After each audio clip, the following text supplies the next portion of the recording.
Bismillahirrahmanirrahim. Assalamualaikum warahmatullahi wabarakatuh.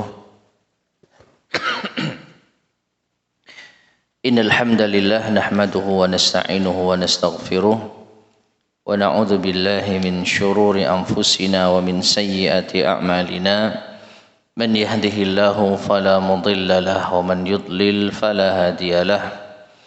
وأشهد أن لا إله إلا الله وحده لا شريك له وأشهد أن محمدا عبده ورسوله اللهم صل وسلم وبارك على نبينا محمد وعلى آله وأصحابه ومن تبعهم بإحسان إلى يوم الدين أما بعد.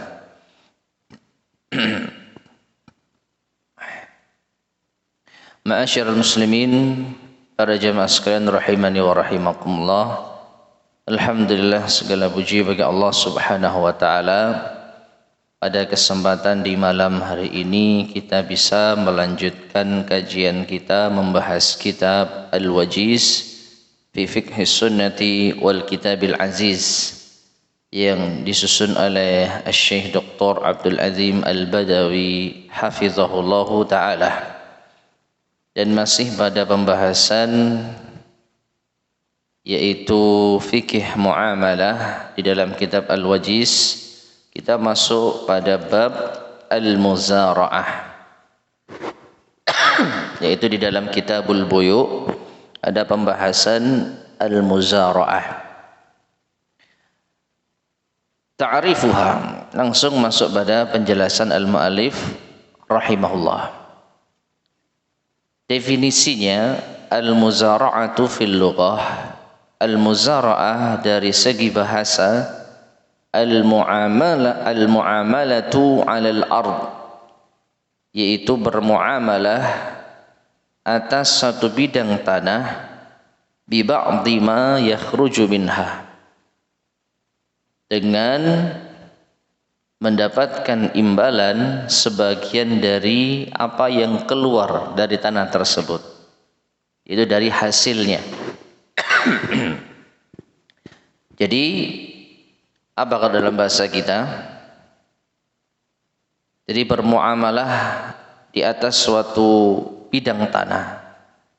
Jadi ada pemilik tanah, lalu ada yang mengerjakannya. Nah, pemilik tanah itu meminta imbalan ketika tanahnya itu dirawat oleh pihak yang yaitu mengerjakannya dengan sebagian hasil panennya. Apa dalam istilah kita berarti? Bagi hasil dalam suatu bidang tanah, gitu ya. Bukan menyewa. Kalau menyewa itu tanah ini disewakan dengan nilai uang tertentu dalam jangka waktu tertentu.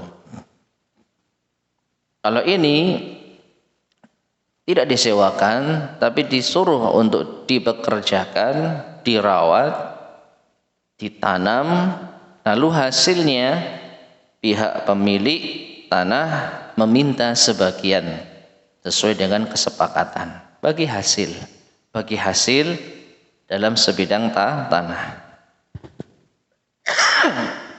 Wal muradu biha huna, dan yang dimaksud di sini i'ta'ul ard, memberikan tanah liman yazra'uha, untuk digarap bagi siapa yang mau menggarapnya, ala an yakuna lahu nisfu ma yakhruju minha aw nahwuhu, dengan syarat atau dengan perjanjian dia pemilik tanah berhak mendapat sebagian atau setengah dari hasil panennya atau yang semisalnya. Artinya nilai presentasi bagi hasil ini bisa berbeda-beda sesuai dengan kesepakatan. Ya, sesuai dengan kesepakatan. Nah, ini namanya al-muzara'ah. Bagi hasil dalam penggarapan sebidang tanah. Nah, masyru'iyatuha, hal ini disyariatkan, boleh. Dalilnya an-Nafi'in, dari Nafi' an Abdullah bin Umar radhiyallahu anhu akhbarah, bahwasanya Abdullah bin Umar radhiyallahu anhu mengabarkan anna Nabiy sallallahu alaihi wasallam amala ahla Khaybar bi syatri ma yakhruju minha min thamarin aw zar'in, bahwa Nabi sallallahu alaihi wasallam bermuamalah dengan penduduk Khaybar dengan mendapatkan hasil atau mendapatkan bagi hasil separuh dari apa yang keluar dari tanah tersebut berupa buah maupun tanam-tanaman.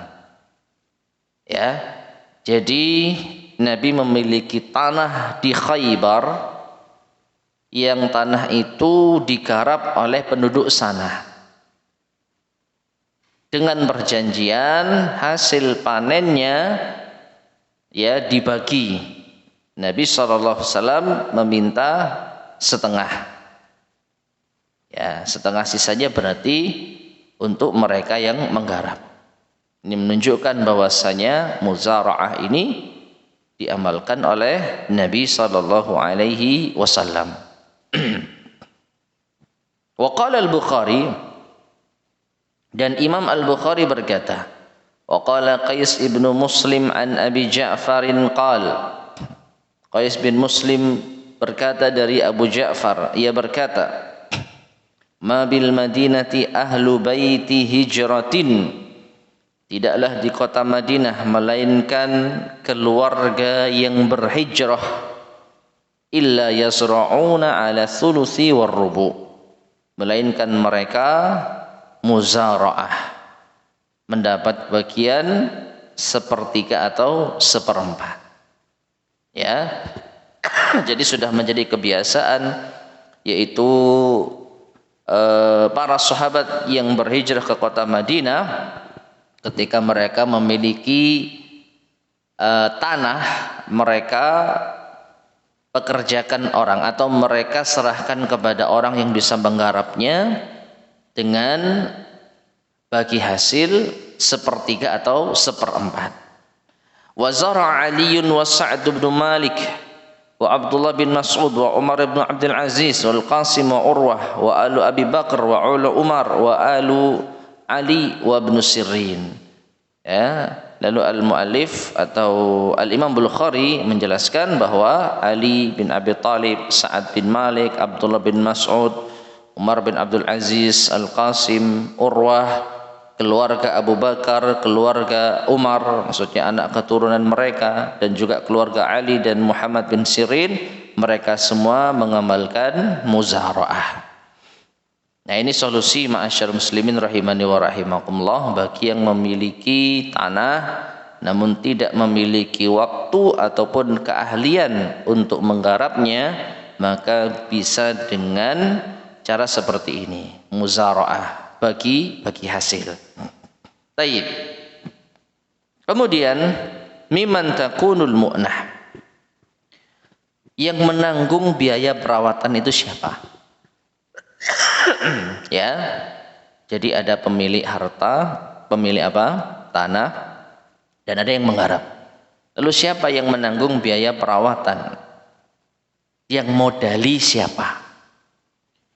Maka berkata al-mu'allif hafidhahullah, wala ba'sa bi an takuna al-mu'natu ala rabbil ard. Tidak mengapa apabila modal biaya perawatan itu berasal dari pemilik tanah, au alal amil, atau yang menggarapnya, au alaihima, atau bahkan keduanya. Ya, jadi sah-sah saja modal itu dari berbagai pihak, baik pihak yang memiliki tanah maupun pihak yang menggarap maupun kedua belah pihak. Qala al-Bukhari, Imam Al-Bukhari berkata, wa amala Umaru an-nasa ala in jaa Umar bil budri min indihi falahu syatr wa in jaa'u bil budri falahum kahdah. Umar bermuamalah dengan manusia dalam muzara'ah ini, jika Umar yang datang membawa bibitnya, jika bibit itu berasal dari Umar, modal bibit dari Umar, maka ia berhak atau ia meminta bagi hasil setengah. Akan tetapi jika mereka, maksudnya yang menggarap tanah tersebut, yang membawa bibit, maka mereka berhak dapat sekian dan sekian. Ya, tidak disebutkan di sini berapa. Yang jelas ada perbedaan tentu saja. Kalau yang membawa bibit itu Umar, maka Umar minta setengah. Kalau yang membawa bibit itu mereka, maka tentu mereka memiliki permintaan tersendiri. Nah, kemudian qala Al-Bukhari juga berkata, wa qala Al-Hasan berkata, la ba'sa an takuna al-ardu li ahadihima. Tidak mengapa apabila tanah itu milik salah satu dari keduanya, fayunfiqani jami'an. Lalu kedua belah pihak ini yang berinfak, maksudnya yang menanggung biaya. Fama kharaja fahuwa bainahuma, dan apa yang dihasilkan dari tanah tersebut maka dibagi-bagi keduanya. Wara'a dzalika Az-Zuhri, dan ini adalah pandangannya Imam Az-Zuhri rahimahullahu taala. Nah, jadi kesimpulannya ma'asyiral muslimin rahimani wa rahimakumullah, modal itu boleh dari pihak manapun, baik pihak pemilik tanah maupun pihak yang menggarap tanah maupun dari keduanya. Nah, lalu bagaimana perhitungannya? Misalkan modal itu dari pihak pemilik tanah dan dia berhak atau dia meminta bagian itu setengah. Bagian itu apa? Separuh. Maka perhitungannya bukan demikian. Perhatikan. Anggaplah biaya bibit tadi, ya modal, kalau kita lihat riwayat Al-Bukhari tentang Umar, bibit tadi itu, misalkan bibit tadi itu nilainya ya anggaplah 1 juta. Anggaplah 1 juta. Kemudian pihak yang merawat ya mungkin butuh tenaga saja untuk menanam dan sebagainya, full tenaga dia. Hingga akhirnya panen, anggap dengan hasil 5 juta. Maka pembagian hasil ini tentu saja setelah dikurangi modal. Tadi bibitnya Umar berapa? Bibitnya Umar 1 juta, dikembalikan 1 juta. Sisa berapa? 4 juta. Nah, inilah baru dibagi 2. Paham ya? Jadi bukan dapat berapa langsung dibagi 2, karena sama saja kalau seperti ini, maka pada hakikatnya ya yang memodali bisa dikatakan ya tidak mendapat ganti dari modalnya terlebih dahulu, tidak mendapatkan ganti dari bibitnya terlebih dahulu, alias bisa mengurangi keuntungannya. Nah, kalau dari keduanya gimana? Dari keduanya ya sama. Kalau ternyata satu pihak membawakan bibit, pemilik tanah membawakan bibit dengan nominal 1 juta. Lalu pihak penggarap yang menyediakan pupuk ini itu juga senilai 1 juta. Kemudian panen 5 juta. Ya. Kalau modalnya sama-sama 1 juta, berarti 50% sebenarnya dibagi 2 selesai. Ya kan, 2,5. Ini sudah termasuk balik modal yang tadi. Tapi kalau kita hitung pembalikan modal, maka 5 juta dikurangi dulu 1 juta modal dari bibit, dikurangi lagi 1 juta modal untuk pupuk, sisa berapa? 3 juta, baru dibagi 2. Baru dibagi 2, 1,5. Ketemunya sama, 2,5. 6 seperti itu. Taib, ma'asyar muslimin rahimani wa rahimakumullah. Ini kalau pembagiannya sama-sama sepakat 1,5 setengah atau 50%. Boleh saja pihak yang menggarap itu minta lebih, misalkan saya nggarap lebih banyak kerjanya dan lain sebagainya, maka saya minta sekian, minta 60% dari pembagian hasil, ya. maka hal ini dikembalikan kepada kesepakatan bersama. Kalau mereka berdua sepakat dalam satu muamalah pembagian hasil semacam ini, maka akad tersebut insya Allah dibenarkan. Nah sekarang pembahasan berikutnya, ma la yajuzu fil muzara'ah.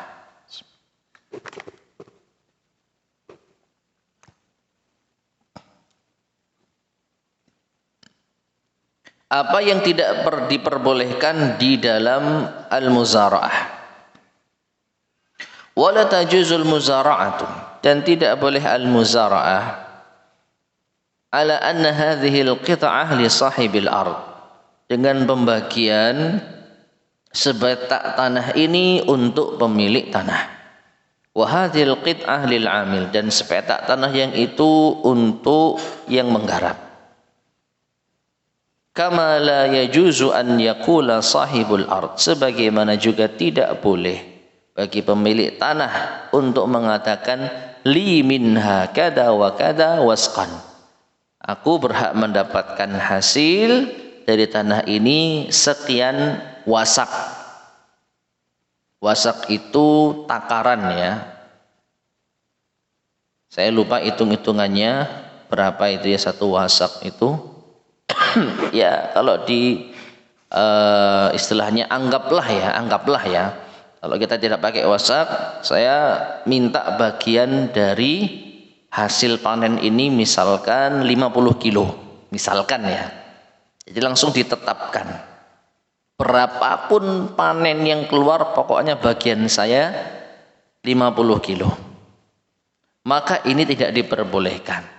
Sebagaimana yang sebelumnya tadi tidak diperbolehkan. Kalau tadi apa? Pembagian berdasarkan petak tanah. Ya. Jadi tanah seluas 100 meter persegi misalnya itu dipetak-petak menjadi 4 bagian, misal. Ya. Kita di berapa baginya berapa persen? 50%, 50% seperti yang tadi, setengah-setengah. Oke. 2 petak itu milik saya, 2 petak itu milik kamu yang menggarap. Maka ini tidak diperbolehkan.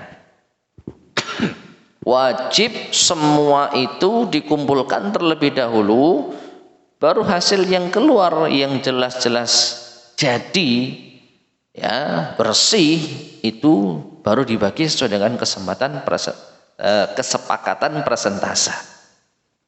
Tapi kalau pembagiannya sejak awal dari peta tanah atau dari timbangan takaran yang sudah ditetapkan, maka nggak boleh. Kenapa nggak boleh? Karena sangat-sangat jelas unsur jahalahnya. Ya, sangat-sangat jelas unsur yaitu ya jahalah, ya gharar, spekulasi, tidak diketahui. Nah sekarang misalkan petak yang kanan bagi hasil untuk pemilik tanah, petak yang kiri bagi hasil untuk yang garap. Ternyata yang hasilnya banyak petak yang kiri. Petak yang kiri bisa keluar misalkan 100 kilo, petak yang kanan cuma 20 kilo. Nah, maka ini jelas ada ketimpangan. Ya. Maka enggak boleh. Demikian pula dengan penetapan takaran atau timbangan. Pokoknya saya minta bagian 50 kilo. Ternyata hasilnya cuma 50 kilo. Yang garap dapat apa? Ada kalau prediksi mungkin bisa 100 kilo. Kalau 100 kilo pas setengah-setengah kan gitu ya. Tapi kalau ternyata dapatnya 80, nilai 50 kilo tetap untuk pemilik tanah. Yang garap cuma 30. Kalau ternyata dapatnya cuma 50, yang garap enggak dapat apa-apa, maka ini zalim. Maka unsur spekulasinya tinggi, ketidakjelasan, jahalah, ketidakjelasannya apa? Tinggi. Oleh karena itu hal itu tidak diperbolehkan. Ya, jadi bagi hasil itu setelah hasilnya itu keluar bersih baru dibagi, bukan ditetapkan sejak awal baik dari petak tanah tertentu ataupun dengan nominal takaran atau timbangan yang sudah ditetapkan paten. Taib. Kemudian dalilnya di sini al-mu'allif membawakan hadis an Handalah ibn Qais an Rafi ibn Khudaij qala, dari Handalah bin Qais dari Rafi bin Khudaij ia berkata, haddatsani Ammayah, kedua pamanku berkata, menceritakan kepadaku, annahum kanu yukruna al-arda ala ahdi Nabi sallallahu alaihi wasallam, bahwasanya mereka dahulu di zaman Nabi biasa menyewakan tanah bima yambutu alal arib'i, ya, au syai'in yastathnihi sahibul ard, dengan syarat mereka mendapat bagian dari lahan yang ada di tepi sungai kecil. Di tanahnya itu ada bagian yang di tepi sungai, ada bagian yang agak jauh dari sungai. Nah, dahulu mereka terbiasa menyewakan tanah, cuman mereka minta bagian yang dekat sungai itu hasilnya untuk kita, sisanya kalian ambil sebagai penggarap, ya, atau sesuatu yang dikecualikan. Mungkin ada bagian tertentu yang memang pemilik tanah itu melihat ini potensial sekali sepetak tanah ini, lalu dia mempersyaratkan yang sepetak tanah ini hasilnya untuk saya, sisanya terserah kamu, ya. Fanaha an-nabiy sallallahu alaihi wasallam an dzalik, maka Nabi sallallahu alaihi wasallam melarang dari yang demikian itu. Nah, ini enggak boleh. Faqultu li Rafi, maka aku berkata kepada Rafi yang menceritakan kedua pamannya tadi, fa kaifa hiya bid-dinari wad dirham, kalau persewaan tersebut, kalau menyewa tanah dengan dinar dan dirham bagaimana? Faqala Rafi'un, Rafi berkata, laisa biha ba'sun bid-dinari wad dirham, tidak mengapa dengan dinar dan dirham. Jadi justru kalau sewanya dengan uang tidak apa-apa, ya. Saya sewa tanahnya panjenengan dengan nominal sekian juta selama sekian tahun, deal selesai, tidak masalah. Tapi pihak pemilik tanah tidak berhak atas keuntungan yang dihasilkan oleh pengelola yang menggarap tanah tersebut, ya. Jadi kalau ditentukan harga sewa di depan dengan transaksi yang jelas sekian juta, sekian rupiah selama sekian tahun, justru tidak mengapa. Bid-dinar wa dirham. Nah, kemudian waqala al-Laits berkata, wa kana alladhi nuhiya min dzalik ma law nadhara fihi dzawul fahmi bil halal wal haram lam yujizuhu lima fihi minal mukhatarah. Dan yang dilarang dari hal demikian itu adalah seandainya orang yang memiliki pemahaman tentang halal dan haram melihat hal tersebut, maka mereka pasti tidak membolehkannya karena jelas di dalamnya ada adu peruntungan yang nyata. Ya, sekarang misalkan kalau ternyata hasil panennya itu yang bagus cuman di tepi sungai saja. Yang bagus cuman di tepi sungai saja, sedangkan yang di sisi lain tidak ada hasil. Maka dia pemilik tanah tidak mendapatkan keuntungan apa-apa. Pengelola, orang yang menggarap sawah tidak dapat keuntungan apa-apa. Ya, pemilik tanah jelas mendapatkan keuntungan. Atau sebaliknya, justru prediksinya meleset total. Yang di tepi sungai justru nggak jadi. Sedangkan selain tepi sungai itu bagus.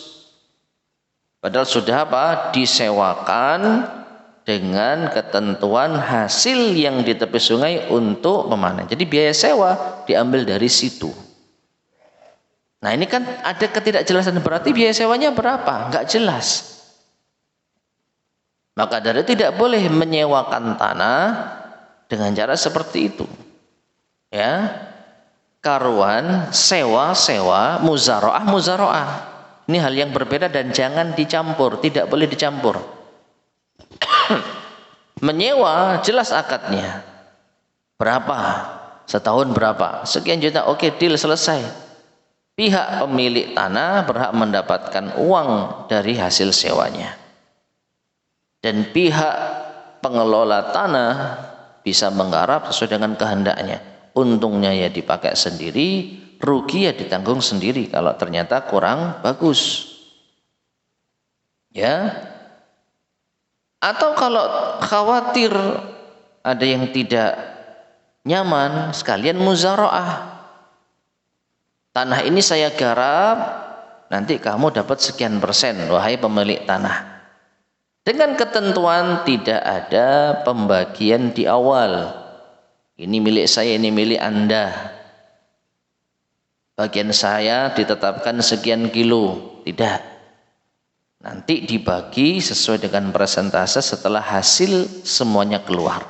Sedikit atau banyak, dari situ nanti baru dibagi sesuai dengan kesepakatan. 30-70, 40-60, 50-50 sesuai dengan kesepakatan. Ya, sesuai dengan kesepakatan.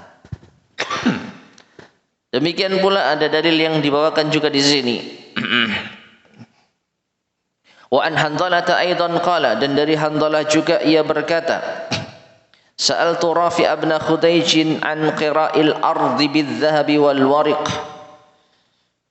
Hanzalah berkata, aku bertanya kepada Rafi' bin Khudaij tentang penyewaan lahan tanah dengan emas dan perak. Faqal, Rafi' berkata, la ba'as, tidak mengapa. Innama kana an-nasu yu'ajiruna ala ahdin Nabi sallallahu alaihi wasallam. Sesungguhnya manusia dahulu menyewakan tanah di zaman Nabi sallallahu alaihi wasallam alal madhiyanat, dengan ketentuan yaitu ada bagian di tepi sungai, hasilnya untuk pemilik tanah. Wa aqbalil jadawil, atau ada yang di dekat sumber air. Wa asya'a minaz zar', dan juga beberapa tanaman tertentu. Fayahliku hadha wa yaslamu hadha wa yaslamu hadha wa yahliku hadha. Maka akhirnya yang bagian ini gagal panen, yang bagian ini berhasil, bagian ini berhasil, bagian ini gagal panen. Falam yakun linnasi qura'an ila hadha. Dan dahulu manusia itu menyewakan lahan dengan cara seperti ini. Ya. Tidak ada cara lain bagi mereka untuk menyewakan lahan kecuali dengan cara seperti ini. Jadi bayarnya dari hasil panen yang sudah dipetak-petak, yang sudah ditentukan nominalnya, paten. Falidzalika zujira anhu. Namun karena jelas jahalahnya tadi, ketidakpastiannya, maka dilarang. Ya, fa amma syai'un ma'lumun madmunun fala ba'sa bi. Adapun kalau mau menyewa dengan sesuatu yang sudah diketahui jelas wa madmun dan ada tanggungannya, fala ba'sa bi, maka tidak mengapa. Ya, jelas ini nyewa berapa? Setahun 10 juta. Ya sudah jelas hitungannya. Ya, jelas hitungannya. Adapun kalau setahun pokoknya yang keluar dari tanah pinggir sungai, nah itu biaya sewanya bisa besar, bisa rendah, kan begitu. Ya, kalau pas panennya bagus, mungkin bisa keluar 50 kilo, 100 kilo gitu ya, untuk petak tanah yang dekat dengan pinggiran sungai.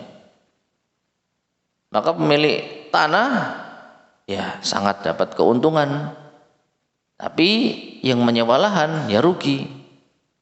Yang bagus-bagus tumbuhnya di situ, Ya. Dan sebaliknya bisa tidak sesuai dengan prediksi, yang di dekat sungai itu hancur. Ya mungkin pas kena banjir dan sebagainya, sehingga nggak keluar sama sekali bagian yang ada di tepi sungai. Ya, kalaupun keluar mungkin hanya 1-2 kilo. Berarti harga sewa tanah itu senilai dengan segitu. Dan ini adalah kerugian bagi pemilik tanah. Maka kalau memang akadnya sewa, jelas di awal. Ya, jelas di awal dengan nominal yang telah ditentukan tersebut. Nah, atau kalau tidak mau menyewa dengan cara apa tadi? Musyarakah. Bagi hasil yang juga intinya sama, ya. Bagi hasil ini harus dari semua bagian tanah, tidak boleh dipilih dan dipetak-petak. Yang sebelah ini hasil untuk pemilik tanah, yang sebelah sini hasil untuk yang mengelola, tidak boleh. Nah, taib. Sekarang kita masuk sampai sini jelas ya masalah muzaraah, dan juga tadi disisipkan masalah menyewa lahan. Nah, selanjutnya kita masuk pada pembahasan al-musaqah. Al-musaqah. Ta'rifuha, definisinya. Al-musaqatu hiya daf'u syajarin ma'lumin liman yaqumu bimasalihihi bijuz'in ma'lum. Yaitu menyerahkan pohon tertentu yang sudah diketahui untuk digarap sesuai dengan kemaslahatannya dengan bagian yang telah ditentukan min thamarihi, dari hasilnya, dari buah yang dihasilkan pohon tersebut, kan nisfi wa nahwih, seperti setengah atau semisalnya. Bedanya apa? Kalau tadi itu lahan tanah, mau ditanam apa ya bisa bermacam-macam. Yang ngelola mau nanam padi, ya hasilnya padi. Yang ngelola mau nanam jagung, ya hasilnya jagung. Nanam tebu, ya hasil tebu. Sedangkan pembahasan al-musaqah itu pohon. Jadi pemilik tanah sudah memiliki pohon di lahannya. Hanya saja untuk merawat pohon ini, dia mempercayakan kepada seseorang dengan sistem bagi hasil. Ya, bagi hasil, bukan dipekerjakan, bukan sebagai karyawan. Nah, jadi saya punya pohon, misalkan durian, mangga, alpukat di lahan saya.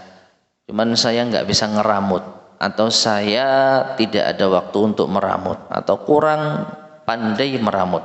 Sudah, kamu yang ngerawat, nanti saya minta bagian setengah dari hasil panen. Ya, bagaimana? Setuju? Setuju. Nah, ini namanya al-musaqah. Karena apa? Pohonnya sudah ada, tinggal perawatannya. Kalau al-muzara'ah itu tanah kosong. Tanah kosong, lahan kosong yang akan ditanam sesuai dengan apa yang diinginkan oleh kedua belah pihak. Masyru'iyatuha, disyariatkannya al-musaqah. An Ibni Umar, dari Ibni Umar, anna Rasulullah sallallahu alaihi wasallam amala ahla Khaybar ala ma yakhruju minha min thamarin aw zar'in. Hadisnya sama dengan hadis muzara'ah. Bahwasanya Rasulullah sallallahu alaihi wasallam bermuamalah dengan penduduk Khaybar, yaitu untuk mendapatkan hasil dari apa yang dipanen darinya, baik itu berupa buah maupun tanaman. Nah, berupa buah ini isyarat kalau yang dibagi hasil itu dari pohon. Kalau zara' tanaman itu yang dibagi hasil dari hasil lahan. Ya. Jadi dalilnya sama. Hanya dia beda sedikit istilah aja. Kalau al-muzara'ah itu tanaman atau apa namanya? Lahan yang akan ditanami tanaman. Dan ini lumrahnya ya bisa sesuai dengan kondisi. Kalau pas musim padi ya padi, musim jagungnya jagung, musim tebu ya tebu. Ini namanya muzara'ah. Tapi kalau al-musaqah itu sudah ada pohonnya. Ya, lahan sudah ada pohonnya. Ya mancep pohon di situ ya duren terus, ya alpukat terus, mangga terus. Nanti tinggal dirawat. Nah, bagi hasil dari pepohonan semacam ini namanya al-musaqah. Taib. Kemudian wa Nabi Hurairah radhiyallahu anhu qala, dan dari Abu Hurairah radhiyallahu anhu ia berkata, qalatil ansaru lin nabiy sallallahu alaihi wasallam, sahabat Ansar berkata kepada Nabi sallallahu alaihi wasallam, iqsim bainana wa baina ikhwanina an-nakhilah, bagilah, yaitu bagikanlah ya Rasulullah antara kami orang-orang Ansar dengan saudara-saudara kami Muhajirin pohon-pohon kurma ini. Jadi orang-orang Ansar bersedia kalau Nabi itu mau membagi. Ya, ini milik Muhajirin, ini milik Ansar. Qala, beliau sallallahu alaihi wasallam berkata, la, tidak. Faqalu, lalu mereka berkata, bagaimana kalau takfunal mu'na wa nasyrikum fis samrah? Bagaimana kalau kalian wahai Muhajirin yang merawat pohon ini, nanti kami mendapat bagian dari buahnya. Ya. Qalu, mereka berkata, sami'na wa ata'na, kami dengar dan kami taat. Ya. Jadi ini solusi yang cukup baik. Ya. Meskipun orang-orang Ansar sebenarnya bersedia tanahnya itu dibagi dua untuk saudara mereka setengah bagian. Yang ngelola sendiri-sendiri. Maunya orang-orang Ansar awalnya seperti itu. Pokoknya tanah saya silahkan diambil saudara Muhajirin setengahnya, yang nanti tentu apa? Diurus masing-masing. Maka Nabi SAW menolak, jangan. Lalu mereka berinisiatif, oh kalau begini bagaimana Rasulullah? Tanah tetap milik kami. Ya, lalu mereka yang merawat. Nanti hasilnya kami minta bagiannya. Nah, seperti itu mereka setuju, dan tentu saja persetujuan ini di hadapan Rasulullah sallallahu alaihi wasallam. Adapun bagi hasil tadi sudah kita sampaikan sesuai dengan kesepakatan. Kalau mereka menghendaki 50-50 dan yang mengelola menyetujui, tidak ada masalah. Kalau mengelola ingin lebih lalu pemilik tanah menyetujui, juga tidak ada masalah. Wallahu a'lam bishawab. Taib. Jadi al-musaqah mirip dengan al-muzara'ah. Ya. Mirip kaitannya dengan apa? Sama kaitannya dengan yang tidak diperbolehkan tadi. Kalau saja ada pengecualian, ya, dari 100 pohon ini, ya, tolong bagian saya yang pohon ini ditunjuk langsung. Kan kita bagi hasil 50% ya. Ya. Dari 100 pohon ini bagian saya 50 yang ini, 50 yang ini buat kamu. Maka sama persis dengan muzara'ah tidak boleh. Ya, atau pembagian hasilnya sudah ditentukan di awal. Apa? Dengan nominal. Kalau tadi dalam hadis berupa awsat, beberapa wasak. Kalau kita sekarang mungkin kilo. Ya. Jadi bagi hasil antara kita, pokoknya saya minta jatah 50 kilo atau 100 kilo dari hasil panen. Entah dapatmu berapa, mau 1 ton pokoknya saya enggak 1 ton ya terus sedikit ya. Mau 200 kilo, mau 150, pokoknya saya minta 100 kilo. Ini juga tidak diperbolehkan. Wallahu a'lam bishawab. Adzan ya. Nggih, silakan adzan terlebih dahulu. Tafadhal.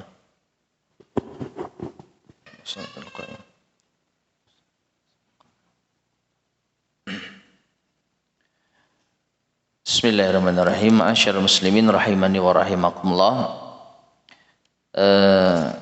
Sedikit kita tuntaskan agar kita besok masuk pada pembahasan al-ijarah, yaitu ihya'ul mawad, menghidupkan tanah yang tidak ada pemiliknya. Pembahasan ini ya nampaknya mungkin tidak relevan di zaman kita karena semua tanah sekarang ada pemiliknya. Ya mustahil kita bisa mengklaim tanah saya dulu yang nemu jadiin tanah saya gitu ya. Hampir dikatakan mustahil. Namun di zaman Nabi SAW ini ada fikihnya, ya ada aturannya. Kita bahas. Ta'rifuhu definisinya. Al-mawad bi fathil mim wal wawil khafifah dengan memfathah huruf mim al-ma dengan wawu yang ringan bukan ditasydid. Al-mawad bukan mawad. Al-ardul lati lam tu'ammar, tanah yang tidak dimakmurkan, tanah yang kosong.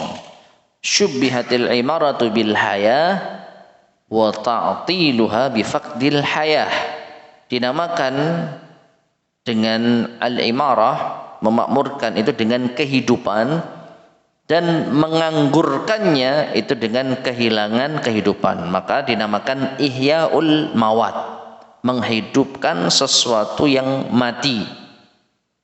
Ya, jadi tanah yang tidak dimanfaatkan itu diserupakan dengan tanah yang mati. Sedangkan tanah yang dimakmurkan itu diserupakan dengan tanah yang dihidupkan.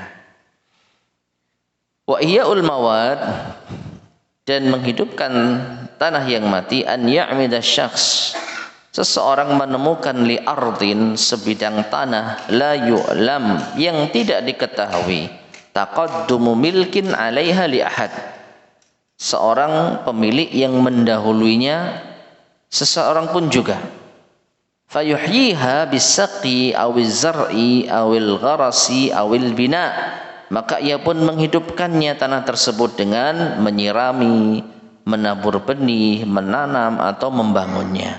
Fatasiru bidzalika milkuhu, maka tanah itu dengan aktivitas yang dia lakukan menjadi miliknya. Ya. Jadi tidak diketahui siapa pemiliknya karena ditinggalkan, karena tidak ada yang merawat, lalu dia perbaiki, ya mungkin dicangkul, ya, kemudian ditanami, kemudian diairi, dibuatkan pengairan dan sebagainya. Maka kalau benar-benar tanah itu tidak ada pemiliknya, dialah yang memilikinya sekarang. Nah ini mungkin nggak di zaman sekarang? Ya, tanah kosong meskipun itu tidak ada yang merawat, sudah ada sertifikatnya, minimal di catatan desa, ya kan? Di mustahil seseorang bisa mengamalkan hal ini. Nah, da'watul Islami ilaihi, adapun di dalam Islam, ya itu ada aturannya. Jadi seruan Islam tentang hal ini. An Aisyah radhiyallahu anha anin Nabi sallallahu alaihi wasallam qala, dari Aisyah radhiyallahu anha dari Nabi sallallahu alaihi wasallam, beliau bersabda, man a'mara ardan laysat li ahadin fahuwa ahaq, barang siapa memakmurkan suatu tanah yang tidak ada pemiliknya seorang pun, maka dialah yang berhak memilikinya. Qala Urwah berkata, qadha bihi Umar fi khilafatihi, Umar menetapkan hal ini di masa kekhilafahannya. Ya, jadi orang yang mendapatkan tanah lalu dia yang memakmurkan, dialah pemiliknya. Umar menetapkan hal tersebut. Wa an Jabirin anin Nabi sallallahu alaihi wasallam qala, dan dari Jabir dari Nabi sallallahu alaihi wasallam beliau bersabda, man ahya ardan mayyitatan fahiyalah, barang siapa yang menghidupkan tanah yang mati, maka tanah itu menjadi miliknya. Wa anhu aidan, dan juga dari Jabir anin Nabi sallallahu alaihi wasallam qala, dari Nabi sallallahu alaihi wasallam beliau bersabda, man ahata haitan ala ardin fahiyalah, barang siapa yang membangun tembok di atas suatu tanah, maka tanah itu miliknya. Ya, jadi cukup dengan menembok itu sudah menjadi hak milik. Apabila tanah tersebut sekali lagi benar-benar tidak ada pemiliknya. Dan itu seperti yang tadi kita sampaikan, di zaman kita bisa dikatakan mustahil, ya, mustahil. Setidaknya tanah milik negara, kan gitu ya. Walaupun tidak ada pemiliknya secara sertifikat, ya, diklaim negara. Wallahu a'lam bishawab.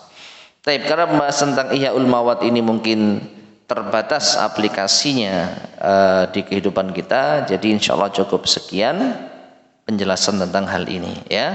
Dan insya Allah akan kita lanjutkan pada kesempatan berikutnya bab al-ijarah, yaitu mempekerjakan orang, ya, bisa bermakna menyewa tenaga atau mempekerjakan orang.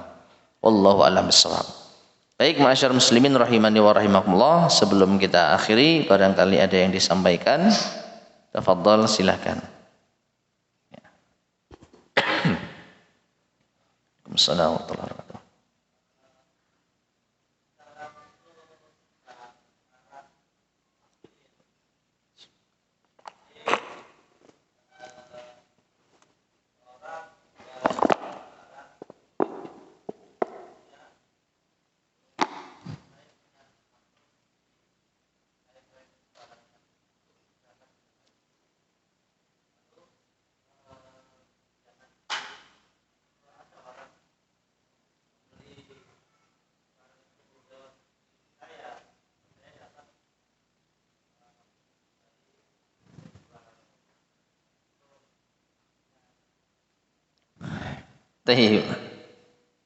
Jadi ini jual beli kontemporer, digital dan lain sebagainya.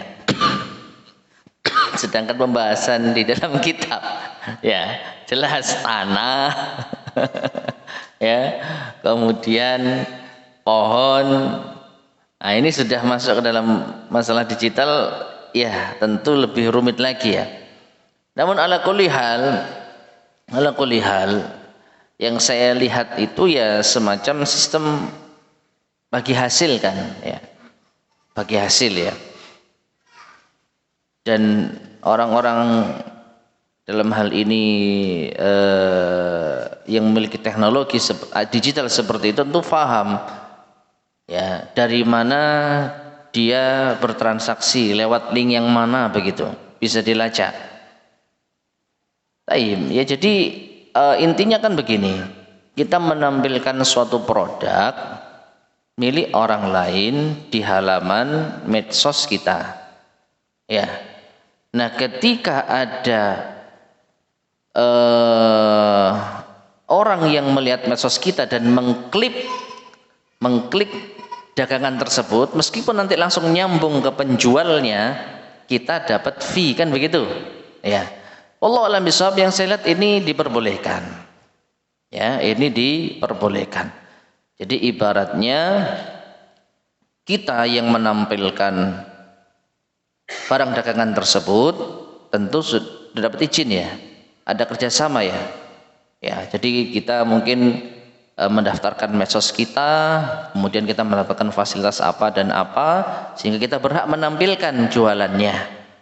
Dan nanti kalau ternyata kliknya dari halaman kita dapat bagi hasil. Dalam hal ini wallahu alam, ya, kita sebagai wakil, ya, kita sebagai wakil dalam jual beli tersebut, sehingga kita bisa mendapatkan fee darinya, dan ini insya Allah diperbolehkan. Wallahu a'lam bishawab. Nah, ada lagi yang disampaikan?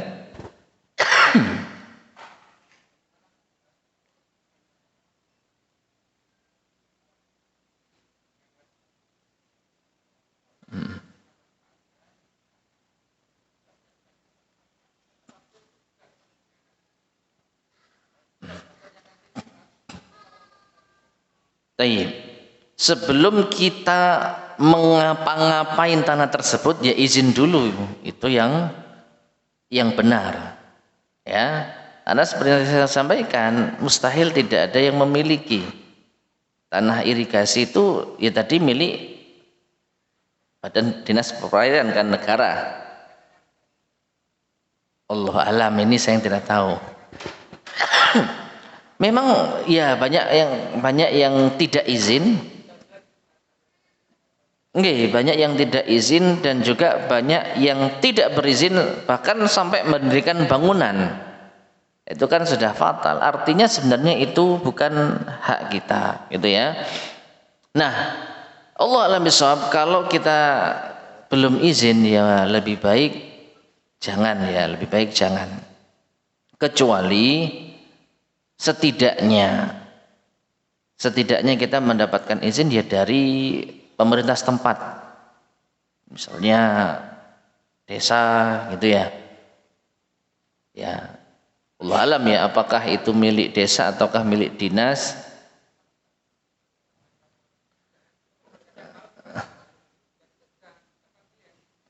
Dan tidak ada pengingkaran. Ya. Nah, sekarang masalahnya tidak ada pengingkaran, tanda mereka mengizinkan atau tidak. Intinya kan itu bukan hak kita. Intinya itu bukan tanah kita, bukan hak kita.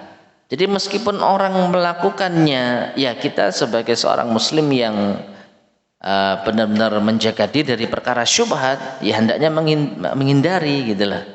Hendaknya kita menghindari. Kalau kita mau benar-benar mencari kejelasan, ya tanya ke pihak yang terkait, meskipun nanti mungkin diketawain ngono takok, nah gitu ya. Tidak apa-apa, tapi kan kita minta kejelasan. Ya, disitulah perbedaan seorang muslim yang berusaha untuk menjalankan ketaatan kepada Allah, menjauhkan dari perkara-perkara, menjauhkan diri dari perkara-perkara syubhat. Kan Nabi SAW mengatakan, "Waman taraka syubhat," ya, siapa yang menjauhi syubhat, maka dia telah menjaga agama dan kehormatannya. Nah ini ya. Jadi alangkah baiknya meminta izin terlebih dahulu. Kalau ternyata sudah mendapatkan izin minimal tadi dari desa, tidak apa-apa, maka nanti pemanfaatannya wallahu a'lam bishawab ya tentu saja milik bersama. Artinya siapapun boleh, mestinya gitu. Tidak mungkin desa memberikan izin untuk ditanam hanya untuk dirinya sendiri. Bagi-bagi Pak, jangan lupa gitu ya. Jadi dimanfaatkan bersama. Wallahu a'lam bishawab. Baik, ada lagi yang sampaikan?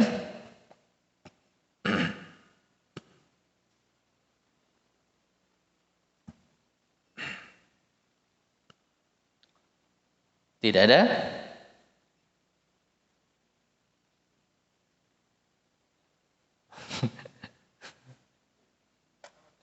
Gimana?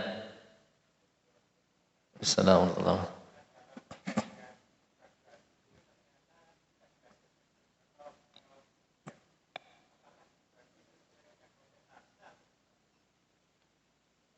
Apabila dalam bagi hasil itu tidak menghasilkan alias mengalami kerugian, apakah dibagi sesuai dengan prosentase? Maksudnya kerugiannya. Mohon maaf, bagaimana cara membagi kerugian? Bagaimana gambarannya?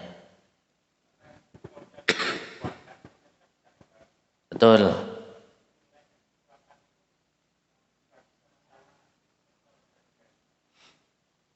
Jadi gini, misalkan tanah milik A digarap sama B, kemudian anggap yang modali A, ya, yang milik tanah yang memodali, namun ternyata tidak ada hasilnya sama sekali.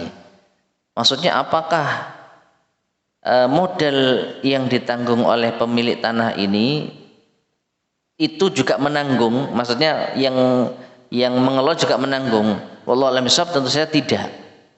Tentu saja tidak ya. Ya, makanya tadi saya sampaikan, ketika pemilik modal ketika pemilik tanah ikut memodali, dia mungkin memiliki tambahan kekuatan untuk bisa meminta bagian lebih. Ya, kita ambil contoh, ya. Misalkan bagi hasil tadi dari lahan, pemilik tanah ikut beli bibit seharga 1 juta. Nah, karena dia merasa saya sudah pemilik tanah, saya juga sudah mengeluarkan bibit, maka saya minta bagi hasil 50%. Biasanya 30-70, saya mau 50. Dapat ternyata 5 juta. Maka 1 jutanya dikurangi dulu untuk mengembalikan bibit, ya. Lalu 4 juta dibagi 2. Nah, seandainya dia tidak mengeluarkan untuk bibit, maka dia mungkin tidak punya bargaining untuk bisa meminta 50%. Ya, kamu cuma punya tanah aja, diem aja, wis kamu 40%, saya nggarap 60, saya mikir gimana bibitnya. Nah, seperti itu. Ya. Jadi dalam kondisi tadi ya, kalau sudah rugi ya rugi. Si pemilik tanah rugi, tanahnya enggak hasil apa-apa dan dia sudah keluar bibit, si pengelola juga rugi tenaga. Ya. Jadi insyaallah sama-sama ruginya. Wallahu a'lam bishawab. Baik, cukup ya. Kita akhiri kajian kita di malam hari ini, mudah-mudahan bermanfaat, kurang lebihnya mohon maaf. Subhanakallahumma bihamdika asyhadu an la ilaha illa anta astaghfiruka wa atubu ilaik. Alhamdulillahirabbil alamin. Wassalamualaikum warahmatullahi wabarakatuh.